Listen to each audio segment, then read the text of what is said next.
Video stuck అని కనుకోండి, కింద కామెంట్లు ఎలా ఉన్నాయో ఒకసారి చూద్దాం. వాళ్ళ యొక్క రియాక్షన్ ఎలా ఉందో అనేది ఇక్కడ అర్థమైపోతుంది. సినిమా హిట్ అవుతుందా ఫ్లాప్ అవుతున్నది. దాదాపు అయితే అంతా ఇక్కడ పాజిటివ్ అయితే ఇచ్చారు భయ్య. ఇక్కడైతే చూసుకోండి మీరు కూడా. Waiting for the Boyapati creative.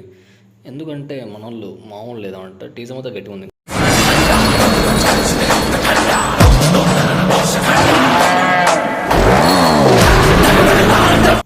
Boyapati భయ్య నిజంగా చెప్పాలంటే ఒక్కటేసారి బాలకృష్ణ అనగానే ఆటోమేటిక్గా వైబ్ అనేది గట్టిగా ఉంటుంది. మిగతాతో సంబంధం పక్కన పెట్టేస్తే బాలయ్యతో అంటే ఆ కాంబినేషన్ అనేది హైలైట్లో ఉంటుంది. ఇక్కడ కింద చూడండి కామెంట్, ఒక్క పాజిటివ్, అన్ని పాజిటివ్ ఉన్నాయి, ఒక్క నెగిటివ్ లేదు ఇక్కడ.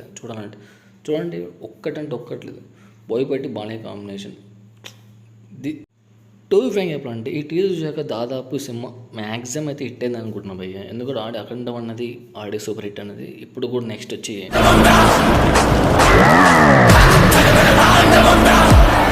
నా చూడు అనుమతి లేనిదా ఎప్పుడైనా కన్నెత్తి చూడడు.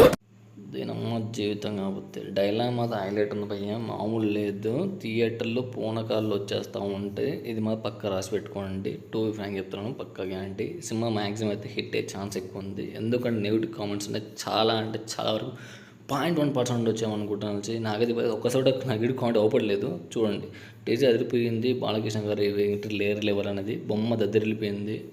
నేను మామూలు లేదు, మినిమం ఉంది భయ్య. ఇంకా నిజం చెప్పాలంటే మనకి చూసి యంగ్ హీరో నేర్చుకోవాలంటే కరెక్ట్. సినిమా మాత్రం చాలా వస్తున్నాయి, ఈ మాత్రం పక్క ఒప్పుకోవాల్సింది మనం. దేవుడు మళ్ళీ వచ్చినట్టుంది. NBK okay. తమనన్నా నువ్వేం తాగుతున్నావు తెలియదు కానీ మా బాలయ్యకి ప్రాణం పెట్టేస్తున్నావు. ఉదయం నుండి టీచర్ కూడా వెయిట్ చేస్తున్నాడు. Okay good. అంటే తమ్ముడు ఈసారి థియేటర్లో దేవుడు మళ్ళీ దిగి వచ్చాడు స్వామి, జై బాలయ్య. ఎక్కడున్నాడయ్యా ఈ బోయపాటి? క్రియేటివ్ మాత్రం మామూలు లేదు, మినిమం ఉంది. ఇంకోసారి చూద్దాం టీజర్ ఎలా ఉందన్నది.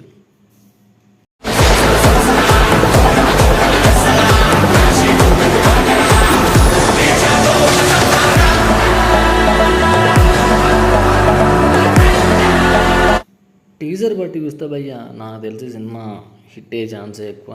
మ్యాక్సిమం అయితే థియేటర్ పగిలిపోతే ఆ బేస్కి అయితే తమనన్న మాత్రం గట్టిగా కొట్టాడు, మామూలు లేదు. జై బాలయ్య.